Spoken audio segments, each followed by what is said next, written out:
Bueno, gente, buenas tardes. Bueno, hoy vamos a dar la clase de tomo, ¿sí? Tomografía de tórax. Bueno, una bibliografía muy didáctica, que digamos, para abordar tomografía de pulmón o de tórax. Este libro les recomiendo bastante, ¿sí? El libro de Vershakelen es fantástico, ¿sí? Entonces, si quieren leer algún día tomografía de tórax a fondo, pueden leer este libro, ¿sí? Bueno, solamente para mencionar, vamos a ver una diapositiva posterior a esta clase. Vamos a ver, analizar un poquito lo que es el glosario de Fleissner, ¿sí? El glosario de Fleissner son recomendaciones internacionales estandarizadas por expertos, ¿sí? Por ejemplo, cuando se describe una imagen y se le da un nombre, eso pasa por un grupo de expertos y ellos son los que dan los nombres, ¿verdad? Vamos a decir, qué sé yo, una bronquiectasia, su definición, cómo es, cuáles son los requisitos para que se pueda definir de esa forma. Entonces el glosario de Fleissner es un glosario de términos, ¿verdad? Enfocado en imagen torácica, y eso determinan médicos imagenólogos, ¿verdad? Que vamos a ver, analizar después en la clase. Pues ahora, después de terminar esta clase, vamos a ver un poquito el glosario de Fleissner, ¿sí? Bueno, tomografía de tórax, o también llamado tomografía axial computada de tórax.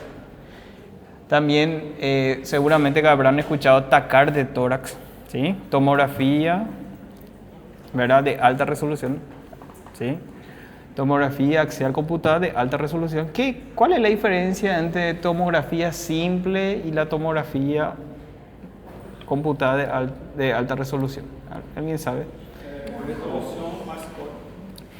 Sí, tiene mejor resolución, ¿verdad? Vamos a decir. ¿Pero es por qué? Porque los cortes son más finos, ¿sí? Entonces, cuando nosotros tenemos cortes más finos y nosotros juntamos toditos esos cortes, podemos hacer una imagen tridimensional de mejor definición, ¿sí? Es como una tele que es, vamos a decir, Ultra HD y otro que es HD nomás, ¿verdad? Entonces, algunos tienen muchos más píxeles y unos menos, ¿sí? Entonces, es como dándole un ejemplo nomás, ¿sí? Entonces, la tomografía axial computada de alta resolución son imágenes que se reproducen cuando los cortes son menores a 1.5 milímetros, o sea, los cortes son muy finos, ¿sí? Bueno, antes de abordar tomografía, es importante recordar los planos, ¿sí? Acuérdense que tenemos tres planos, ¿verdad? Corporales. Tenemos el plano sagital, el plano frontal y el plano transversal, ¿verdad? El plano sagital es el corte que divide un hemicuerpo derecho de un hemicuerpo izquierdo, ¿sí? Un corte así, ¿verdad? ¿Está bien? Entonces nosotros vamos a ver la imagen, ¿verdad?, de derecha a izquierda o de izquierda a derecha, ¿sí? Ese va a ser nuestro punto de vista, ¿verdad? Ahora, otro corte es el plano frontal, que también se le llama corte coronal. Es un corte que divide un hemicuerpo anterior de un hemicuerpo posterior, ¿sí? Un corte así, ¿verdad? Entonces ese nosotros vemos de adelante hacia atrás, la imagen, ¿verdad? Y después tenemos el plano transversal o el plano axial, ¿verdad?, que es un corte que divide un hemicuerpo superior de un hemicuerpo inferior. Ese es el más utilizado en la tomografía, es el corte generalmente que más se utiliza para analizar. Y entonces nosotros valoramos el corte de abajo para arriba, ¿sí? Es una vista que miramos de nosotros como observador de abajo hacia arriba, ¿sí? Entonces tenemos estos tres tipos de cortes. Estos son los cortes transversales, ¿verdad? Entonces estamos mirando desde los pies hacia la cabeza. Entonces ahí podemos saber que este es el pulmón derecho y este es el pulmón izquierdo, ¿sí? Eso es importante que tengan en cuenta, ¿verdad? Siempre se mira de los pies hacia la cabeza. ¿Por qué es importante? Porque si no, vamos a decir, no, este es el pulmón derecho y este es el pulmón izquierdo, si vemos desde la cabeza hacia los pies, ¿entienden? Entonces, siempre cuando tenemos un corte coronal, este es el lado derecho y este es el lado izquierdo, porque nosotros miramos desde el punto de vista de los pies hacia la cabeza. Después tenemos este corte que es el corte sagital, y este miramos desde un punto de vista lateral, ¿sí? Este vemos de izquierda a derecha en este caso, ¿verdad? Y este es un plano frontal, ¿sí? Este miramos de adelante hacia atrás. Por eso es que sabemos que el pulmón este es derecho y este pulmón izquierdo, porque miramos de adelante hacia atrás. Si miramos de atrás hacia adelante va a ser al revés, ¿verdad? ¿Sí? Entonces tengan en cuenta eso, ¿sí? Entonces tenemos el plano sagital, plano transversal y plano frontal o coronal, ¿sí? Ahora, en tomografía es muy importante también conocer las ventanas, ¿verdad? Existen muchas ventanas. Tenemos la ventana, esta ventana se llama ventana pulmonar, ¿sí? Y se llama ventana mediastinal, ¿sí? La ventana que deja ver el pulmón y su vasculatura, por ejemplo, eso se llama ventana parenquimatosa o pulmonar, ¿sí? Cuando nosotros queremos evaluar pulmón en sí, tenemos que ver esta ventana, ¿sí? Ahora, cuando queremos evaluar tejido blando, por ejemplo el mediastino o todo lo que es de la pared estratorácica o una lesión intrapulmonar, pero que tiene densidad de tejido blando, entonces pedimos la ventana mediastinal, ¿sí? Ahora, por ejemplo, vamos a imaginarnos que un paciente tiene un neumotórax, ¿verdad? ¿En qué ventana piensan ustedes que vamos a poder analizar? ¿En esta ventana o en esta ventana? En ¿verdad? En vamos a ver la hipodensidad, en no, porque todo es negro, ¿verdad? ¿Sí? Entonces, imágenes de hipodensidad no se puede analizar en ventana mediastinal, solamente imágenes de hiperdensidad, tumores, masa, condensaciones, derrame pleural, ¿verdad? ¿Entienden? Pero, como le digo, siempre una imagen se evalúa las dos ventanas, ¿sí? Siempre hay que evaluar mediastino, o sea, si ustedes quieren evaluar mediastino, todo lo que es todo lo que es arterias grandes, o sea, arterias principales, todo lo que es tejido blando, es ventana mediastina, ¿sí? Bueno, antes de comenzar a hablar de patología, lo que ustedes quieran, tenemos que conocer, si ustedes quieren entender bien tomografía de pulmón, o sea, del tórax, tenemos que conocer esta unidad anatómica que es el lobulillo pulmonar secundario, ¿sí? El lobulillo pulmonar secundario es una estructura que tiene una forma poliédrica, o sea, tiene muchos lados, ¿sí? Y está delimitado por fuera por el intersticio, ¿verdad? Por el septo interlobulillar, ¿sí? Todos estos márgenes que ven, esos puntitos negros, es una imagen representativa nomás, ¿verdad? Pero todos estos límites se llama tabique interlobulillar, ¿sí? Es el intersticio, ¿sí? Después, en el centro del lobulillo pulmonar secundario tenemos dos estructuras importantes. Tenemos el bronquiolo terminal y tenemos la arteriola que lo acompaña, ¿sí? Y todo lo que está dentro del lobulillo pulmonar secundario es el acino, ¿sí? ¿Se acuerdan del acino? ¿Qué era acino? Hablamos en la primera clase. ¿Qué era acino? ¿Se acuerdan? El conducto respiratorio. O sea, no es conducto respiratorio. La zona respiratoria. ¿A partir de cuándo era la zona respiratoria? A partir de los bronquiolos respiratorios, ¿verdad? Donde empieza a brotar los alveolos en la vía aérea. Ahí comienza el acino, ¿sí? Toda la parte de la vía aérea que participa en el intercambio gaseoso, eso se llama acino. Desde los bronquiolos respiratorios hasta los sacos alveolares, ¿sí? Y toda esa zona está alojado en ese espacio, ¿sí? Para darle mejor una imagen, porque esta es la verdad que voy a mostrar un poco esta imagen.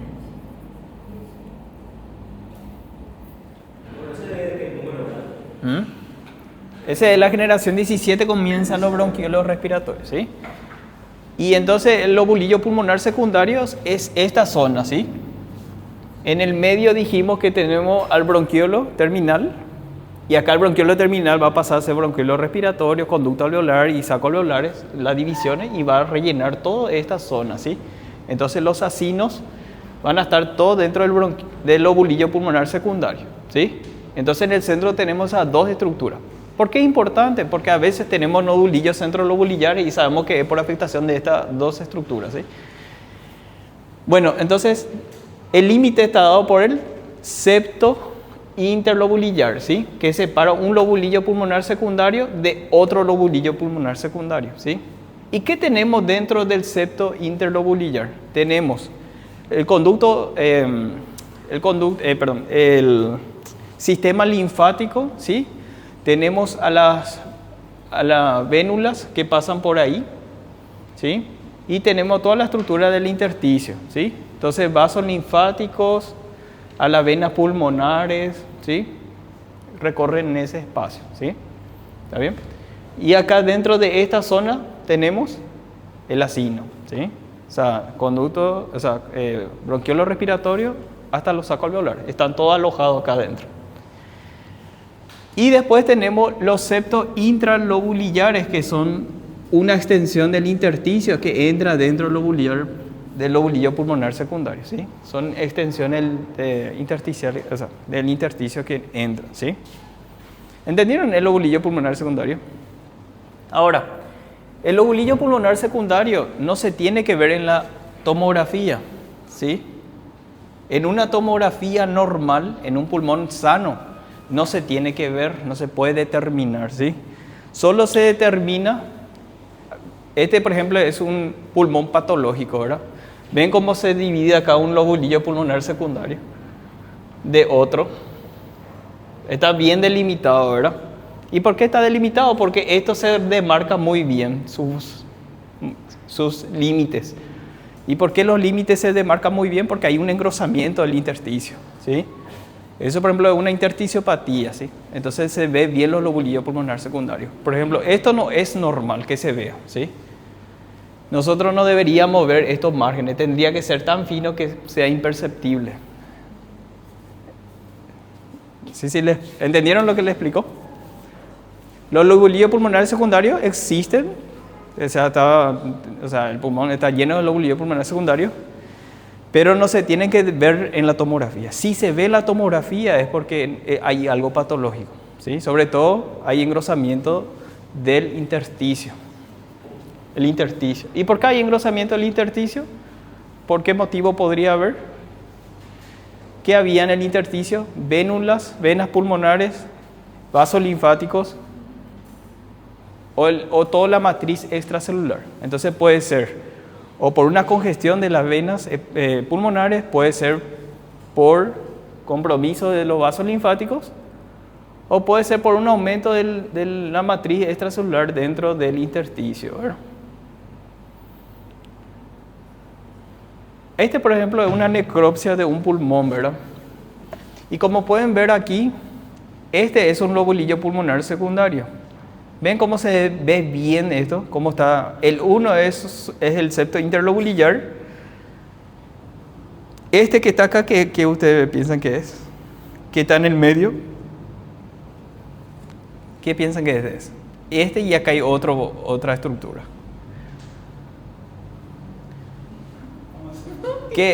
¿Qué son estas estructuras? Dijimos que ahí estaba el bronquiolo terminal y la arteriola que lo acompaña, ¿verdad? ¿Y cuál piensa que es el bronquiolo terminal? ¿Es este o este de al lado? ¿El que es negrito qué es? El arteriola, ¿verdad? El coágulo que está ahí, ¿verdad? Y este es el bronquiolo terminal, ¿ven?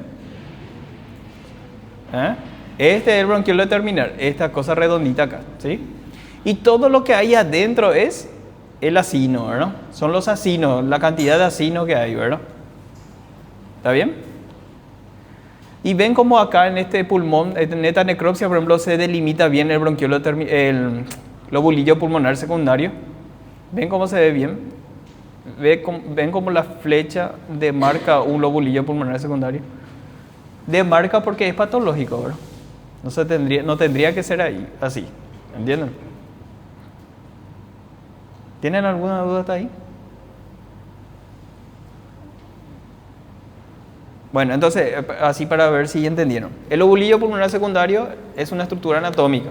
O sea, existe, es normal, ¿verdad? Pero se tiene que ver en la tomografía, ¿sí o no?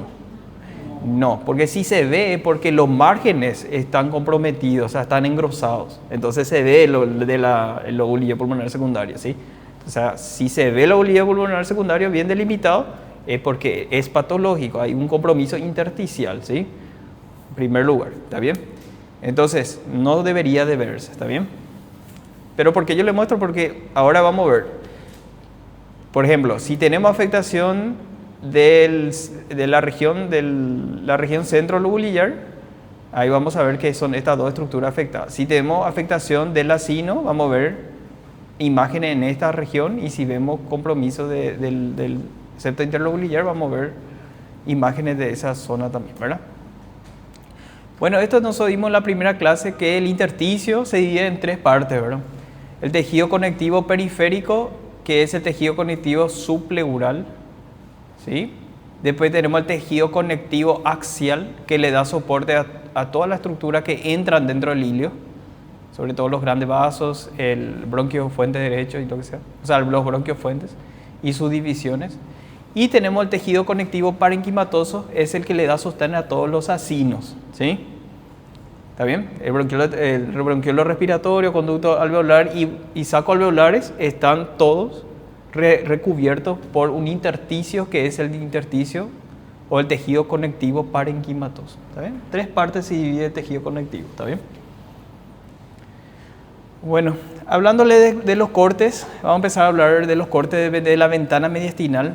La ventana mediastinal, hay cortes que son estandarizados, o sea, son cortes que hay cortes que tenemos que analizar, ¿verdad?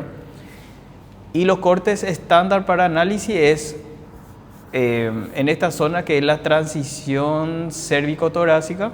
Ahí tenemos, por ejemplo, la tiroides, tenemos las venas yugulares, ¿sí? La arteria carótida. Después, cuando nos vamos a un corte más bajo, vamos a hacer un corte a nivel de los lóbulos superiores, y ahí vamos a tener el corte de las tres Marías, ¿verdad? El corte a este nivel, nosotros vamos a ver estructuras que son, o sea, estructuras vasculares, o sea, los vasos que salen de la arteria, o sea, de la aorta, del arco aórtico.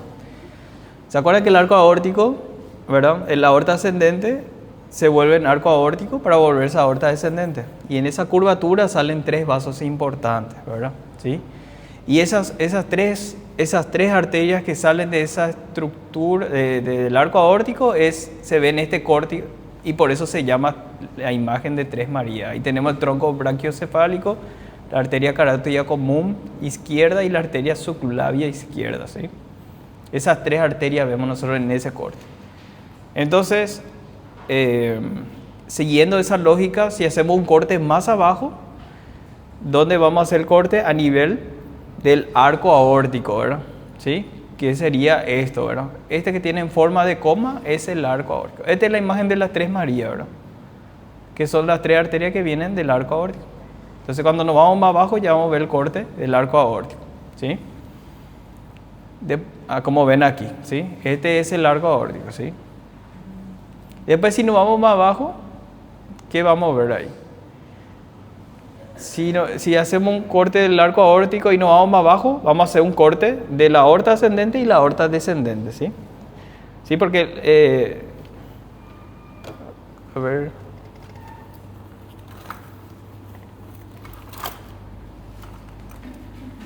Bueno, imagínense nomás que este es el arco aórtico así, ¿verdad? Entonces nosotros hacemos un corte acá arriba, es de sus ramas, ¿verdad?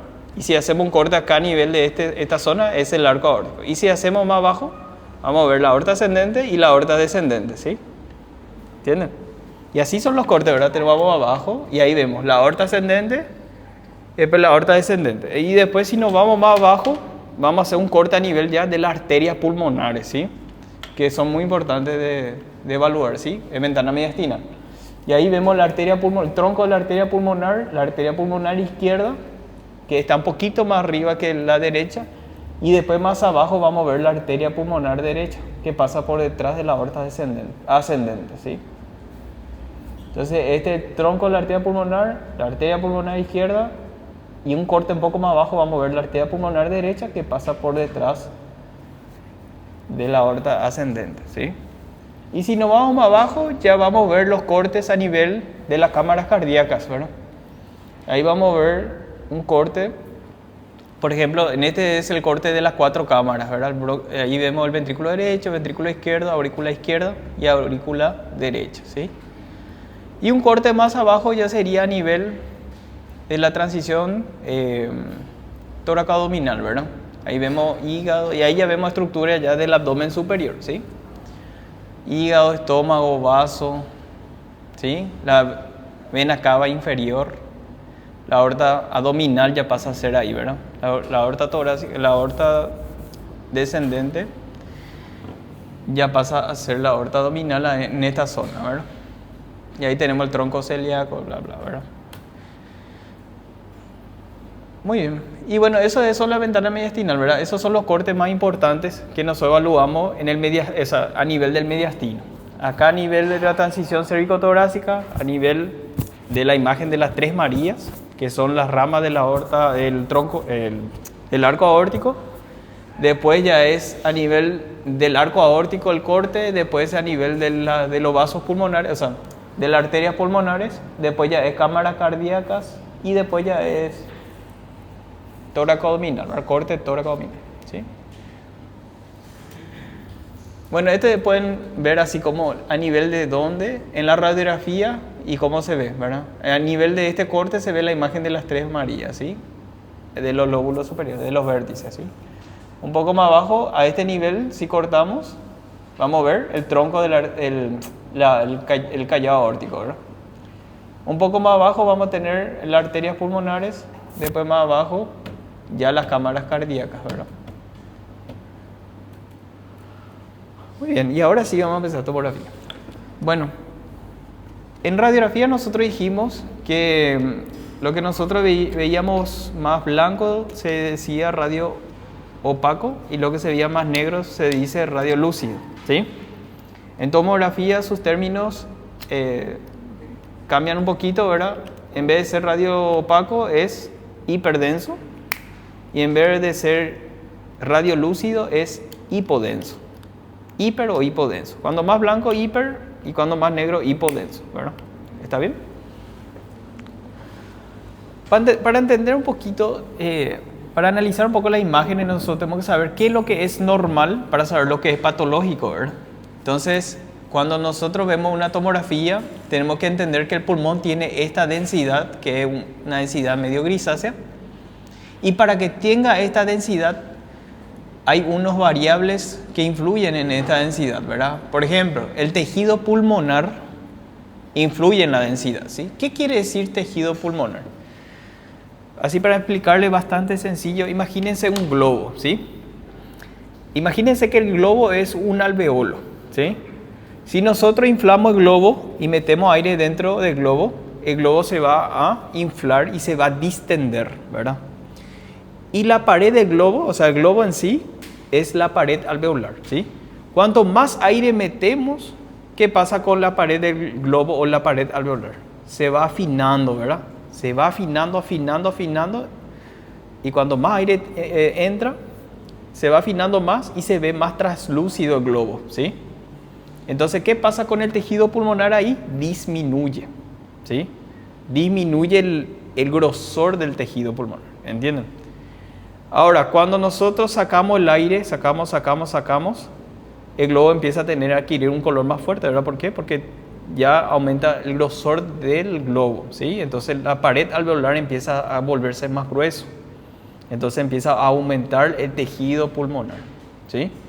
¿Y qué pasa si el alveolo se va vaciando de aire hasta que colapsa? ¿Aumenta o no el tejido pulmonar? ¿Sí o no? ¿Aumenta el tejido pulmonar, sí o no? Aumenta la densidad, porque no hay aire, ¿sí? Entonces aumenta porque hay mucho tejido pulmonar sin aire, entonces va a ser más hiperdenso, ¿sí? Entonces el tejido pulmonar influye en la densidad. ¿Y cómo influye? Cuando aumenta el tejido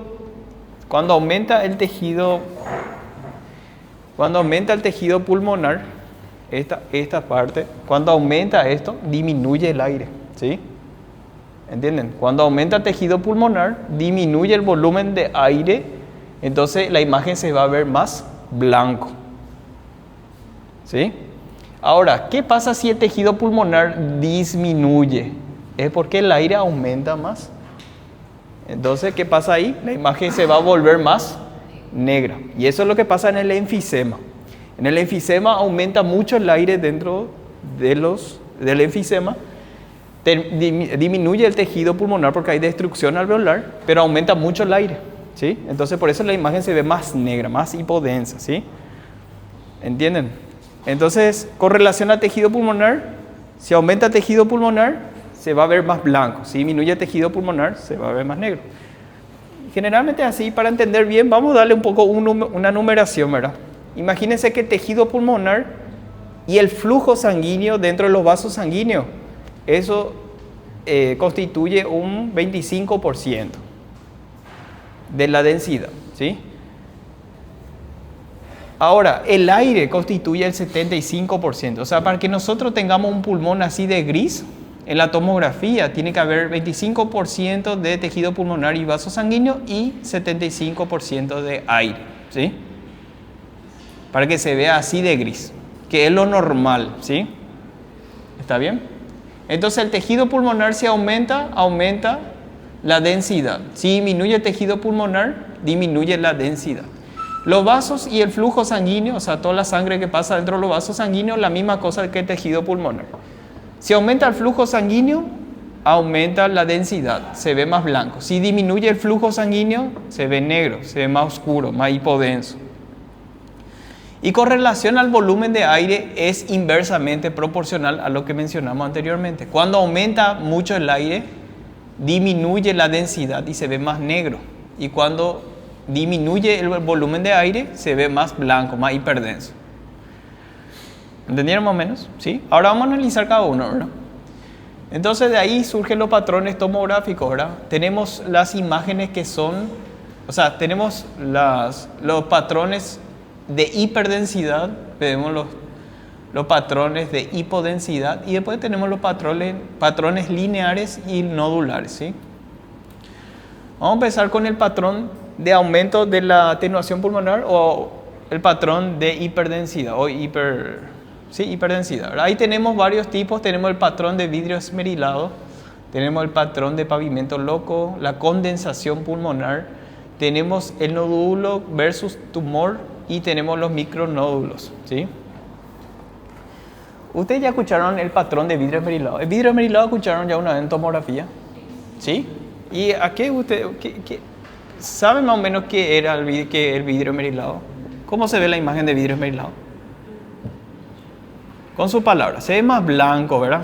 En el pulmón, ¿verdad? Se ve así una hiperdensidad, ¿sí? ¿Está bien? Ahora, la diferencia entre vidrio esmerilado y condensación es sumamente importante, ¿sí? Vamos a empezar analizando la imagen en vidrio esmerilado. El vidrio esmerilado puede ser por 4 procesos fisiopatológicos, ¿sí? Uno puede ser por disminución del volumen alveolar o volumen pulmonar. Uno es por reemplazo del volumen alveolar. Puede ser también por aumento de la perfusión sanguínea del parénquima o puede ser por engrosamiento del intersticio o de la pared alveolar, ¿sí? Entonces, como dijimos, este era lo normal, que el pulmón sea gris con una proporción de 25-75%, ¿verdad? Le dimos un número nosotros, ¿verdad? Ahora, el vidrio esmerilado, ¿qué tendría que pasar? Tendría que aumentar esta proporción de 25 y disminuir el de 75, ¿verdad? O sea, tiene que ser un aumento, un engrosamiento, o sea, un aumento del tejido pulmonar, puede ser un aumento del flujo sanguíneo y puede ser también por una reducción del volumen de aire. ¿Está bien? Entonces, para que se vea vidrio esmerilado, que se ve más blanco, ¿sí? Tendría que haber un aumento del tejido pulmonar o un aumento de la perfusión sanguínea o una reducción del volumen de aire, ¿sí? ¿Está bien? Y como ven, la consolidación es cuando la imagen ya se ve totalmente blanco. Y en este caso, por ejemplo, ya como ven, hay una disminución demasiado marcada del volumen de aire y hay un aumento muy importante del tejido pulmonar en comparación, ¿verdad? Bueno, acá acá van a entender cuál es la diferencia entre vidrio esmerilado y condensación. No se olviden, ¿verdad? Imagínense que este es el parénquima y son los vasos sanguíneos, ¿verdad? ¿Sí? Una descripción muy fácil de entender. El vidrio esmerilado es una imagen hiperdensa, o sea, más blanco que el pulmón normal, pero la diferencia entre condensación y vidrio esmerilado es que en el vidrio esmerilado se pueden ver la vascularización y todo el intersticio dentro de la imagen hiperdensa. O sea, la imagen es blanca, pero no tan blanca como para borrar la imagen vasculares e intersticiales, ¿sí? Sin embargo, la consolidación, la imagen es tan hiperdensa que no se puede reconocer los vasos sanguíneos ni el intersticio dentro de su interior. Se ve todo blanco, ¿sí? Y esa es la diferencia entre vidrio esmerilado y condensación, ¿sí? El vidrio esmerilado permite ver las estructuras vasculares e intersticiales dentro de esa imagen. La condensación no, ¿sí? Ahora, ¿por qué puede deberse eso, verdad? Imagínense que esto es una unidad alveolar, ¿verdad? Un alveolo lleno de aire. El vidrio esmerilado puede ser por muchos procesos fisiopatológicos, pero uno de ellos puede ser por el reemplazo parcial del volumen alveolar por otra sustancia que no sea aire. Por ejemplo, esta unidad alveolar, en vez de tener lleno de aire, tiene, por ejemplo, un poco de exudado, un poco de sangre, tiene un poco de líquido transudativo, ejemplo, ¿verdad? Pero no está totalmente lleno de aire, o sea, está reemplazado el aire parcialmente por otra sustancia. Entonces la imagen se va a ver en vidrio esmerilado, ¿sí? Para que se vea la consolidación, tiene que haber una pérdida total del volumen de aire, no tiene que haber aire para que nosotros podamos hablar de condensación, ¿sí? En la condensación, por ejemplo, hay un reemplazo total del volumen alveolar, ¿sí? ¿Entienden? En la neumonía, por ejemplo, cuando vemos esa consolidación con broncograma aéreo, ¿qué piensan ustedes que pasa en los alveolos? ¿El alveolo tiene o no aire? Está totalmente reemplazado por otra sustancia, probablemente un líquido exudativo, purulento, lo que sea, ¿verdad? Está totalmente reemplazado, ¿verdad? Por eso se ve condensado, ¿sí? La misma cosa en el tumor y eso, en donde las células malignas invaden el alveolo y llenan todo ese espacio alveolar y ahí es donde se ve la masa, el tumor, lo que sea, ¿verdad? Bueno, vamos a empezar con el primer proceso fisiopatológico. Por reemplazo del espacio alveolar, ¿sí? Bueno, acá vemos, por ejemplo, una tomografía, ventana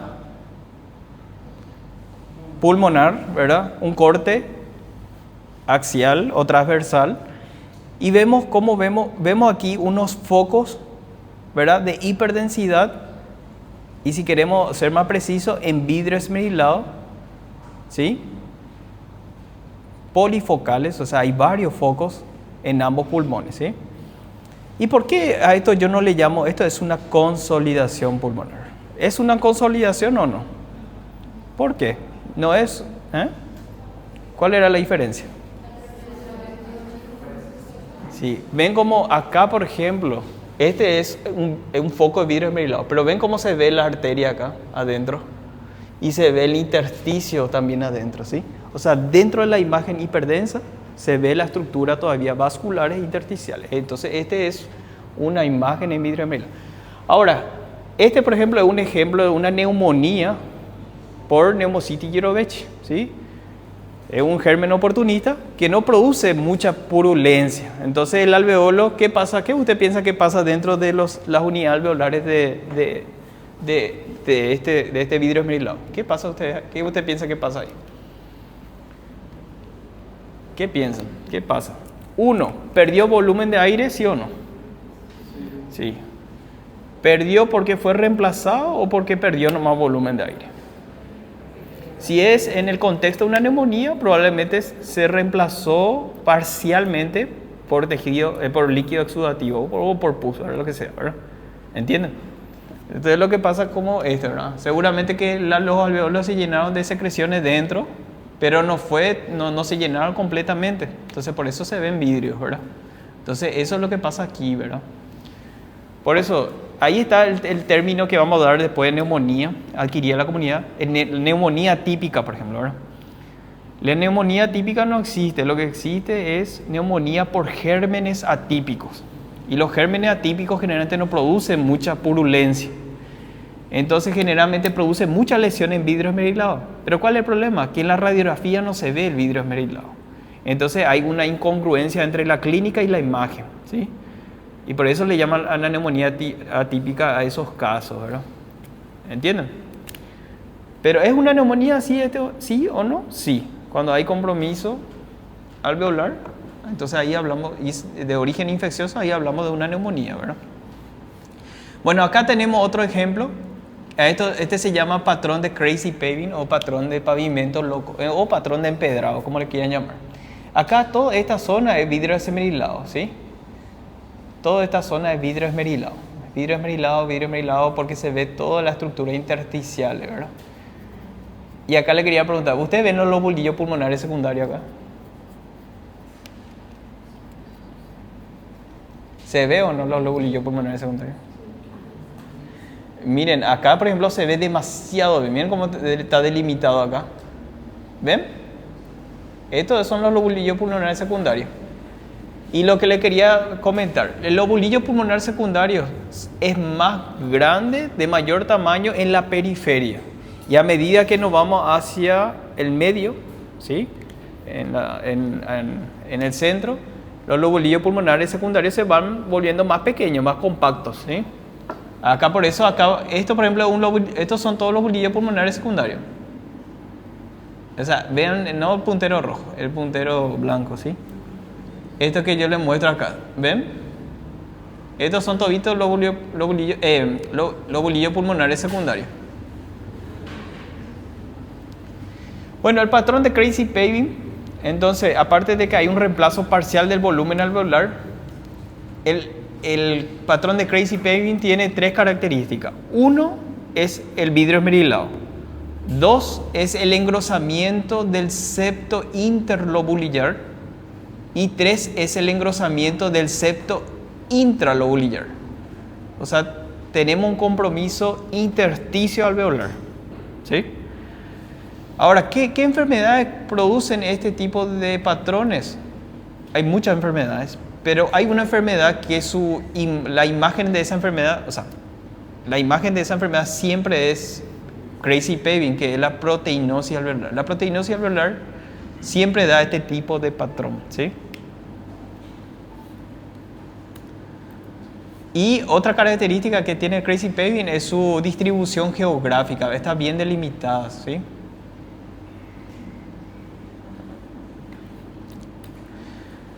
Entonces, el patrón de crazy paving es como empedrado, ¿sí? ¿Cuáles eran sus características? Vidrio esmerilado, engrosamiento del septo, inter e intralobulillar. Esos tres son las características del patrón de crazy paving, ¿sí? Después, otro proceso fisiopatológico del vidrio esmerilado es la disminución del volumen alveolar nada más, ¿sí?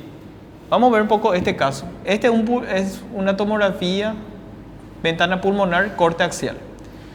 La pregunta, ¿el pulmón derecho es más grande que el pulmón izquierdo, sí o no? ¿Este es más grande que este, sí o no? ¿Eh? El derecho es este, ¿verdad? ¿Es más grande que el izquierdo, sí o no? En este caso no, ¿verdad? Pero lo normal es que sí, ¿verdad? El pulmón derecho tiene que ser más grande que el izquierdo. Pero en este caso vemos que este pulmón es más chico que este, ¿verdad? ¿Cuál se ve más blanco? ¿Este o este? ¿Cuál se ve hiperdenso? ¿Este o este? Derecho, ¿verdad? Derecho. Acá tenemos una hiperdensidad generalizada, ¿sí? Vemos un vidrio esmerilado generalizado, ¿sí? Ahora, este vidrio esmerilado generalizado, ¿por qué se debe este vidrio esmerilado generalizado? Acá, por ejemplo, podemos ver que hay un engrosamiento de la pleura muy marcada. Estos son placas pleurales, Y este es un paciente en el contexto de un mesotelioma, un cáncer de pleura, ¿verdad? Entonces hace que esta placa en la pleura sea muy rígida, muy duro, ¿sí? Y el pulmón cuando se quiere inflar, eso le limita su expansión, ¿verdad? Entonces el pulmón se insufla y se insufla hasta un cierto punto por la pleura, que ya pierde la capacidad del deslizamiento dentro del espacio pleural, ¿verdad? Entonces, ¿por qué el pulmón se ve más blanco en este caso? ¿Por qué se ven vidrios esmerilados? ¿Qué pasa dentro de los alveolos? ¿Hay ocupación? Hay disminución del volumen de aire, ¿sí? Entonces, en vez de inflar los alveolos hasta este punto, se infla hasta este punto nomás. Hay una disminución del volumen alveolar. ¿Y qué pasa si disminuye el volumen de aire? ¿Qué pasa con la pared del alveolo? ¿Aumenta o disminuye? Aumenta, ¿verdad? Entonces, eso es lo que vemos aquí, ¿verdad? Hay un aumento del tejido pulmonar y una disminución del volumen alveolar. Entonces, la imagen se va a ver más blanca, ¿sí? ¿Está bien? Estas imágenes ayudan muchísimo a entender por qué se ve la imagen más blanca o más negra, o más oscura, ¿sí? Después vamos a ver este ejemplo. Este ejemplo es un ejemplo de vidrio esmerilado, pero por aumento del flujo sanguíneo del parénquima pulmonar, ¿verdad? Entonces vamos a ir al grano. Esta es una tomografía de un paciente con embolia pulmonar, ¿verdad? Tiene tromboembolia pulmonar. Tiene un coágulo que tapa las arterias pulmonares, ¿sí? Y acá me marca zonas de vidrio esmerilado, ¿verdad? Zona de vidrio esmerilado. Y me marca zonas de hipodensidad. O sea, esto es una disminución de la atenuación pulmonar. Acá vamos a analizar un poco esta zona. Esta flecha negra me marca una imagen de vidrio esmerilado y esta flecha blanca me marca una zona de hipodensidad, más oscura de lo normal, ¿sí? Si yo le pregunto a ustedes, ¿dónde está la embolia pulmonar? ¿En esta zona o esta zona? ¿Dónde está trancando el flujo sanguíneo? ¿Dónde el émbolo está trancando el flujo sanguíneo? ¿En esta zona o en esta zona? ¿El blanco o el negro? El blanco, ¿verdad? Si no pasa el flujo sanguíneo, ¿verdad? Entonces disminuye la atenuación pulmonar, ¿verdad? Acá. Si disminuye la perfusión, ¿verdad? Se va a ver más oscuro, ¿sí?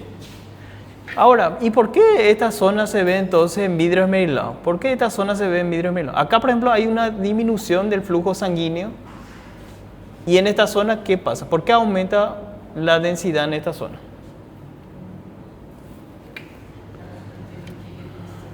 Muy bien, la redistribución del flujo sanguíneo, ¿sí? Esa zona en vidrio esmerilado es porque hay más flujo sanguíneo de lo normal para poder compensar, ¿sí? El gradiente BQ, ¿se acuerdan? Ventilación, perfusión. Entonces, esa zona de vidrio esmerilado no es patológico, es una redistribución del flujo sanguíneo de esa zona hipodensa. O sea, esa zona donde está obstruida. ¿Entendieron o no? Bueno. Después tenemos la consolidación pulmonar. La consolidación pulmonar era, dijimos, cuando la imagen hiperdensa no deja ver dentro de su interior estructuras vasculares ni intersticiales. ¿Ven cómo acá no se ve ningún vaso sanguíneo?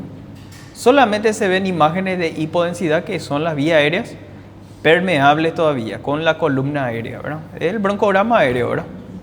Pero los vasos sanguíneos ya no se ven, ¿verdad? Y en esta ventana es donde ustedes pueden ver la condensación también, ¿verdad? En la ventana mediastinal, como la imagen consolidada adquiere una densidad de tejido blando, entonces la ventana mediastinal van a ver que tiene la misma densidad que el músculo, ¿verdad? ¿Ven cómo tiene la misma densidad que el músculo? Tiene una densidad sólida, ¿verdad? Y bueno, y después tenemos los nódulos versus tumores, ¿verdad? Los nódulos son formaciones hiperdensas pero redondeadas y las diferencias bien delimitadas, o puede ser mal delimitadas también. La diferencia entre los nódulos y versus tumores es el corte, o sea, el tamaño, ¿verdad? ¿Sí? Si tenemos un tamaño mayor a 3 centímetros, estamos entre un tumor, y si es menos de 3 centímetros, un nódulo, ¿sí? El corte es el tamaño, ¿sí? Nódulo, tumor es el corte. Y los nodulillos, sin embargo, son los cortes más finos, ¿verdad? O sea, menos de 6 milímetros y más de 6 milímetros hablamos de nódulos, ¿verdad? Después tenemos el patrón de hipodensidad o de disminución de la atenuación pulmonar. Ahí tenemos, por ejemplo, la hipoperfusión o la perfusión de mosaico, atrapamiento aéreo, enfermedades pulmonares quísticas y enfisema pulmonar, ¿sí? Entonces acá pasa todo lo contrario, ¿verdad? En vez de, para que se vea más oscuro la imagen, tiene que disminuir el tejido pulmonar o tiene que disminuir el flujo sanguíneo, sin embargo tiene que aumentar el aire, ¿sí? Es lo contrario, ¿sí? En vez de ser 25, 75, pasa a ser 10, 90, qué sé yo, ¿no? Denle un número, pero pasa lo contrario, ¿sí? Cuando aumenta la densidad, es inversamente a lo que pasa aquí, ¿verdad? Bueno, en la perfusión de mosaico nosotros hablamos, ¿verdad? Lo que se ve en vidrio esmerilado es por la redistribución vascular, y la zona que se ve más oscuro o hipodenso es por la hipoperfusión o hipoflujo de sangre, ¿sí? Ahora, el patrón en mosaico, que son zonas de vidrio esmerilado mezclado con zona de hipodensidad, también se puede ver en el atrapamiento aéreo. Pero en el atrapamiento aéreo, ¿verdad? Como ven aquí, ven como acá se ve vidrio y acá se ve oscuro. En el atrapamiento aéreo tenemos que hacer una tomografía en expiración para poder ver ese tipo de patrón en mosaico, ¿sí? En un pulmón bien aireado, o sea, en la inspiración, por ejemplo, es difícil ver aire atrapado porque hay lleno de aire en los pulmones, ¿verdad? Pero cuando se hace una tomografía en expiración, ¿cómo se tendría que ver el pulmón en una tomografía en expiración? Si yo saco el aire del pulmón y hago una tomografía, ¿se tiene que ver más oscuro o más blanco? ¿Más hipodenso o más hiperdenso? Más hiperdenso, porque hay menos aire en los alveolos y hay más tejido pulmonar, ¿verdad? ¿Sí? Pero ¿qué pasa? Este paciente se hizo en expiración, pero no se ve todo hiperdenso, no se ve todo en vidrio esmerilado. Hay zonas que se ve hipodenso, y eso es porque hay aire atrapado, ¿sí? Y eso pasa en pacientes que tienen, por ejemplo, afectación de vía aérea pequeña, ¿verdad? ¿Sí? Asma, EPOC puede ser también, neumonitis por hipersensibilidad, bronquiolitis, lo que sea. Cualquier afectación de vía aérea hace que cuando el paciente expire, el aire no llegue a salir todo, ¿sí? Queda aire atrapado en los acinos, ¿verdad? ¿Entendieron? Entonces, el patrón de mosaico, que son zonas de vidrio esmerilado mezclado con zona de hipodensidad, se puede ver tanto en trastornos de perfusión sanguínea o puede ser en atrapamiento aéreo. Pero ¿qué diferencia ambos? Que la perfusión en mosaico se ve en la inspiración, sin embargo, el atrapamiento de aéreo se ve en expiración, el patrón de mosaico, ¿sí? ¿Cuál es inspiración, doctor? En inspiración, el patrón de mosaico se ve en trastornos de perfusión. Pero el patrón de mosaico en atrapamiento aéreo se ve en expiración. Expiración, ¿sí? Porque en la inspiración pues está todo insuflado el pulmón, ¿no? Entonces no vamos a ver el aire atrapado porque el aire está lleno, o sea, está lleno de aire en los pulmones, ¿verdad? Después tenemos las imágenes quísticas versus enfisema. Ahí, por ejemplo, esto es muy importante que quiero que aprendan. El quiste es una zona de hipodensidad, como ven aquí, pero tiene pared propia. Está delimitada de una pared, ¿sí? Una pared fina, pero tiene pared. Sin embargo, enfisema pulmonar son zonas de disminución de la atenuación pulmonar, pero no tiene pared propia, ¿sí? Si ustedes ven en su teléfono creo que se va a ver mejor, pero acá no se ve muy bien el enfisema, ¿no? Pero acá, por ejemplo, ven cómo se ve enfisema aquí. Se ve imágenes negritas, ¿verdad? ¿Sí? Esa es destrucción alveolar. Este tipo de enfisema se llama enfisema paraseptal, ¿sí? ¿Se acuerdan del enfisema? tenemos los centrolobulillares, tenemos los paraceptales, las que son periféricas subpleurales, y tenemos el enfisema panacinar, ¿verdad? Que agarra todo un lóbulo, por ejemplo, ¿sí? ¿Está bien? Acá tenemos enfisema paraceptal y también hay enfisema centrolobulillar, pero la imagen no se ve muy nítida. Entonces, la diferencia entre quiste y enfisema es quiste tiene pared propia y enfisema no tiene pared, ¿sí? Y después hay otras definiciones como cavidades, por ejemplo. Las cavidades también son imágenes de hipodensidad, pero la pared es muy gruesa, ¿sí? De las cavidades, ¿sí? Por ejemplo, las cavidades de tuberculosis, por ejemplo, las paredes son muy gruesas, rodeado de un espacio de disminución de la atenuación pulmonar. Después tenemos los patrones nodulares que podemos dividir en nódulos que afectan el espacio aéreo, o sea, el acino, los nódulos que comprometen el intersticio, o sea, el septo interlobulillar, y los nódulos que tienen más densidad que el tejido blando, ¿sí? Acá, por ejemplo, podemos ver en un lobulillo pulmonar secundario cómo puede estar afectado. Puede que afecte solamente la región centrolobulillar o una redistribución aleatorizada en el acino, ¿sí? Acá, por ejemplo, podemos ver, estos son nodulillos, estos puntitos blancos, ¿sí? Son nodulillos. Y ahí es una pregunta tan importante. ¿Cómo yo sé que estos no son vasos sanguíneos o son nodulillos, verdad? Eso es muy importante. Para saber, ustedes tienen que hacer los cortes sucesivos. Si son vasos, van a ver que esa imagen va a ir progresando con los cortes, ¿sí? ¿Está bien? Un vaso que se va a ver así, en varios cortes vamos a ver la progresión. Pero si son nodulillos, en un corte aparece y después en el otro ya no aparece más, desaparece totalmente, ¿sí? Entonces acá, por ejemplo, vemos un conglomerado de nodulillos, ¿sí? Y ahora le voy a preguntar a usted, ¿estos son nodulillos del espacio aéreo o son nodulillos intersticiales o perilinfáticos se le dice también? ¿Nodulillos del espacio aéreo o son perilinfáticos o intersticiales? Estos son del espacio aéreo. ¿Y cómo yo sé eso? Porque para que sea intersticial, el nodulillo tiene que estar asociado al intersticio, al engrosamiento intersticial, ¿sí? Entonces, estos son toda afectación del acino, ¿sí?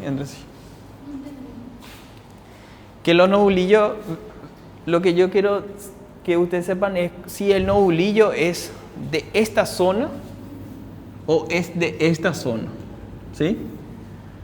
Cuando los nodulillos son de esta zona, no van a ir acompañados de un engrosamiento intersticial. Pero cuando los nodulillos son del septo interlobulillar, por ejemplo, van a ver un nodulillo y van a ver esta línea siguiendo ese nodulillo, ¿verdad? Por ejemplo, acá, por ejemplo, ¿verdad? Estos nodulillos, por ejemplo, siguen una línea, ¿ven? ¿Sí? Acá también. Esta línea y ven los nodulillos que siguen esta línea. Esos son todos del espacio intersticial, ¿sí? Y si los otros nodulillos que no siguen esta línea, por ejemplo, este está dentro del espacio aéreo, no está dentro del intersticio, ¿sí? Entonces, estos son los nodulillos perilinfáticos. Estos, por ejemplo, siguen una línea, ¿ven? Sigan una línea, ¿sí? Estos son nodulillos intersticiales, es por afectación del intersticio, ¿verdad? Probablemente la red linfática, ¿verdad? Y cuando no siguen esa línea, entonces son del espacio aéreo, ¿sí? Es bastante sencillo en ese sentido, ¿verdad? Acá ustedes ven, ¿verdad? Si son nodulillos intersticiales, van a ver que sigue una línea. También se le dice nodulillo perilinfático, siguen una línea, ¿sí? Siguen, este es el intersticio axial, este es el intersticio periférico, ¿sí? Cuando son nodulillos del espacio aéreo, afectan el acino, ¿verdad? Afectan esta zona. Y randomizado y centrilobulillar, la diferencia es que centrilobulillar van a encontrar los nodulillos en el medio mismo de los lobulillos pulmonares secundarios. Y el randomizado es que está todo así, no tiene un patrón específico, ¿verdad? ¿Y en qué imagen, en qué enfermedad ustedes ven este tipo de nodulillos randomizados así, todo disperso en el pulmón? En la tuberculosis miliar, por ejemplo. En la tuberculosis miliar, el patrón miliar son nodulillos así distribuidos, aleatorizados en todo el parénquima pulmonar, ¿sí? Afecta el alveolo, o sea, afectan los acinos, pero no están en el medio mismo, afectan varias partes del acino. Los nodulillos centrilobulillares, sin embargo, son nodulillos que están en el medio mismo de los lobulillos pulmonares secundarios, ¿sí? Y eso es porque tiene afectación generalmente del bronquiolo terminal o de la arteriola que la acompaña, ¿verdad?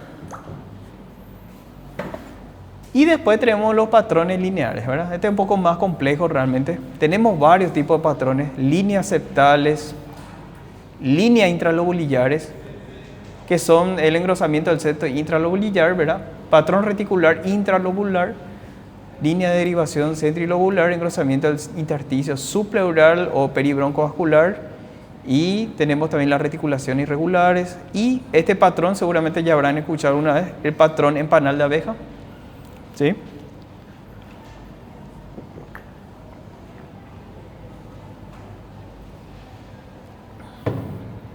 Acá, por ejemplo, podemos ver los lobulillos pulmonares secundarios bien delimitados. ¿Ven cómo se ve el lobulillo pulmonar secundario acá? Parece polígonos que están todos así superpuestos, ¿verdad? Acá, por ejemplo, hay muchísimos lobulillos pulmonares secundarios que se ven, ¿verdad? Entonces, ese engrosamiento es... Ahí, por ejemplo, se ve engrosamiento del intersticio interlobulillar e intralobulillar también, ¿verdad? Acá, por ejemplo, este se ve muy bien en este corte coronal. Acá, por ejemplo, hay engrosamiento del intersticio interlobulillar, ¿verdad? Y esta línea que entra dentro del lobulillo pulmonar secundario es intralobulillar, ¿sí? Después vemos aquí engrosamiento del intersticio, pueden decir axial o pueden decir también peribroncovascular, ¿sí? ¿Se acuerdan del tejido axial, intersticial axial? El que le da sostén a toda la estructura que entran dentro del hilio. Y cuando se engruesa ese intersticio, ahí nosotros vemos así, ¿verdad? Un engrosamiento. Y ahí, como ven, acá por ejemplo hay un engrosamiento del intersticio y nodulillos perilinfáticos. Ven como hay todo lleno de nodulillos que siguen el intersticio, ¿verdad? Y esta estructura que ven acá, esta imagen, esto se le llama panal de abeja, ¿verdad? ¿Sí? Panalización se le llama cuando no está totalmente constituido. Y estos son quistes que se van formando una fila, una encima de otras, ¿sí? El panal de abeja, hablamos de quistes de diferentes tamaños que se van apilando uno encima de otro. A partir de una fila de 2 ya podemos hablar de panal de abeja, ¿sí? Entonces son quistes que se van formando en las periferias, ¿verdad? ¿Sí? Y eso es por un engrosamiento del intersticio subpleural, ¿sí? Se ve en enfermedades fibrosantes, sobre todo fibrosis pulmonar idiopática, ¿verdad?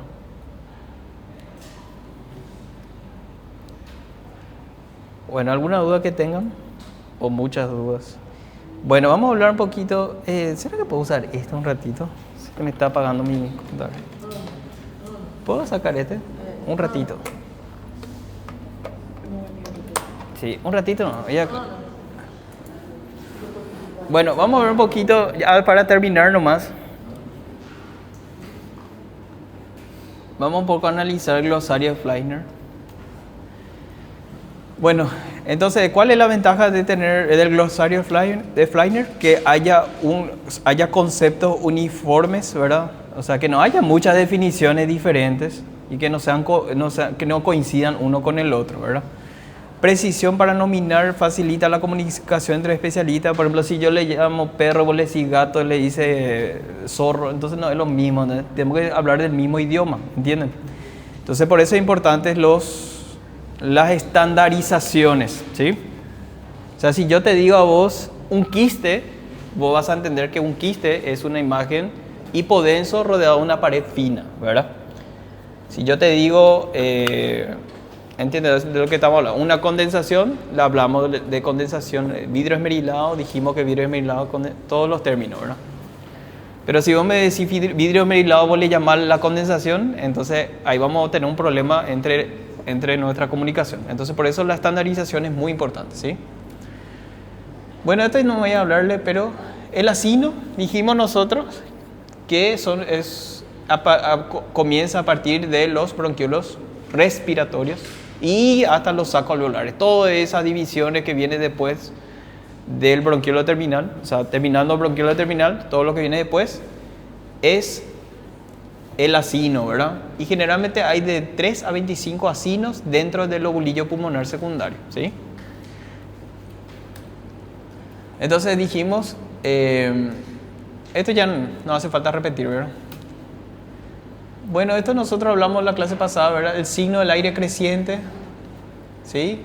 Una imagen radiopaca, pero que está rodeado de una fina lámina de radiolucidad, ¿sí? Esta es una cavidad con contenido y hay un espacio aéreo, ¿sí?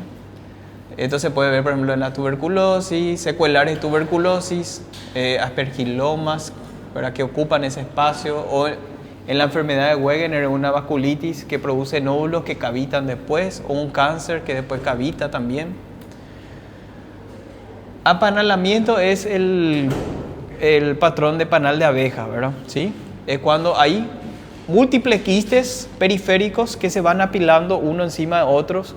Esto se llama patrón en panal de abeja o apanalamiento también se llama, ¿sí? Después la atelectasia, creo que ya hablamos muchísimo, ¿verdad? La clase pasada, que es la reducción total del volumen alveolar y eso hace que condense el pulmón, ¿verdad? Esto nosotros nos hablamos la vez pasada también, que los signos que nos hace pensar en una atelectasia es el desplazamiento de la cisura, ¿verdad? ¿Sí? Generalmente en la atelectasia atrae la cisura hacia la lesión, ¿verdad? No la aleja, ¿verdad? Y todo, ¿verdad? Cisura, toda la estructura que tiene conexión con esa unidad alveolar, ¿verdad? Pulmonar. El atrapamiento aéreo dijimos ya que se ve en la expiración, ¿sí? Es un patrón mosaico, pero que se ve en la expiración. Ven como esta tomografía, el paciente expiró, sacó todo el aire de su pulmón, lo que pudo, ¿verdad? Y sin embargo, esta zona es normal, ¿verdad? Se vació de aire acá, donde hay vidrio esmerilado. Pero esta zona que retuvo aire, a pesar de sacar el aire, es atrapamiento aéreo, ¿sí? ¿Y por qué pasa eso? Por obstrucción de vía aérea, ¿verdad? ¿Sí? Se obstruyó la vía aérea, o sea, parcialmente. Y, por ejemplo, si le hacen una tomografía a un paciente en crisis asmática severa, por ejemplo, en expiración van a ver tranquilamente esto, ¿verdad? ¿Sí? El atrapamiento aéreo, ¿verdad? Sí, toda enfermedad obstructiva de vía aérea, ¿verdad? ¿Sí?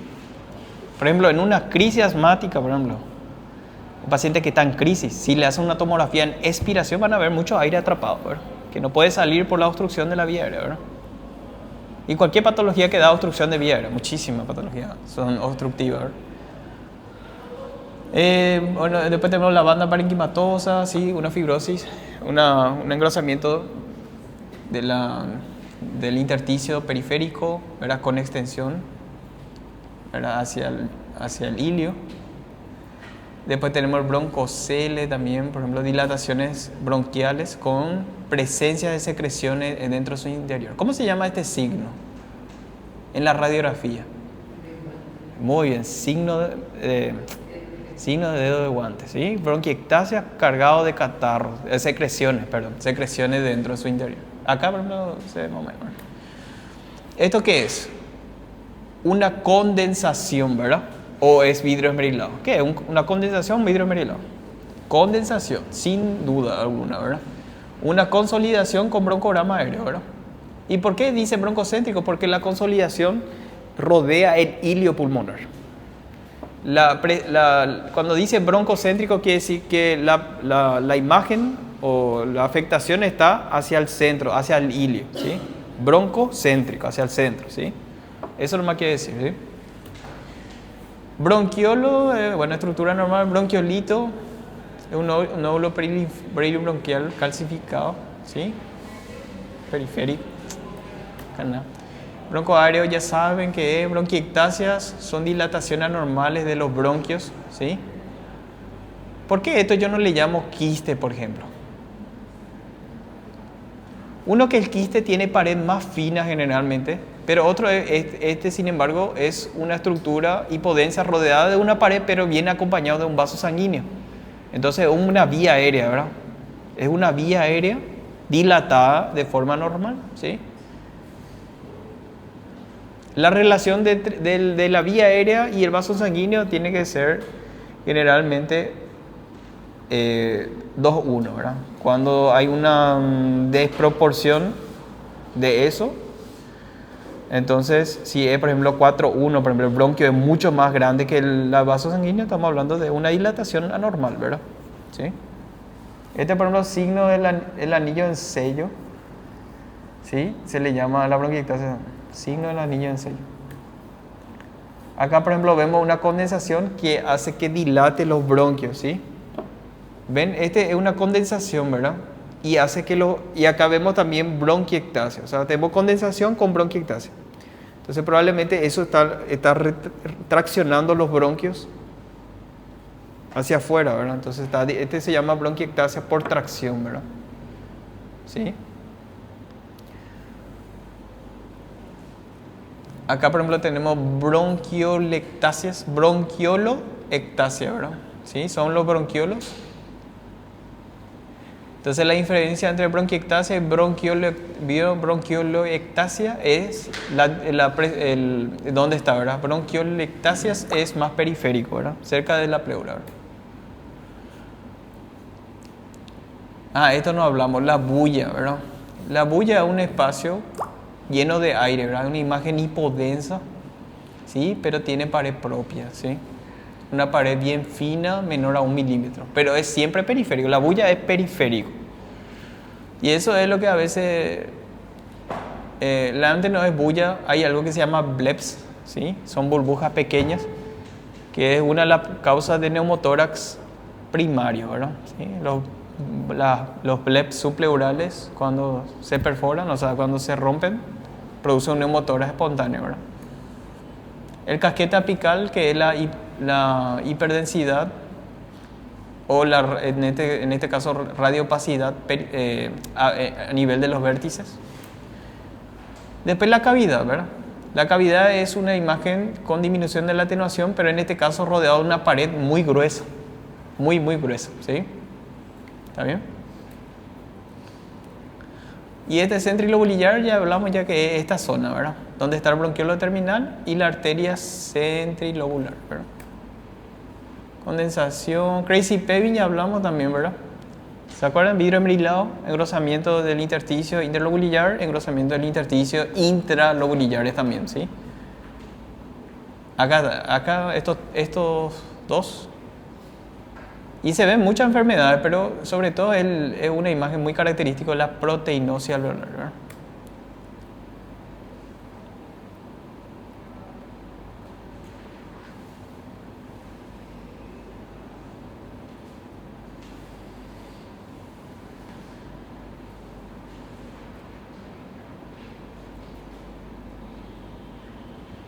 Bueno, hasta acá vamos a ver, ¿sí? Este lo voy a pasar también, ¿sí? El glosario Fleiner son imágenes y con su definición estandarizada, ¿sí?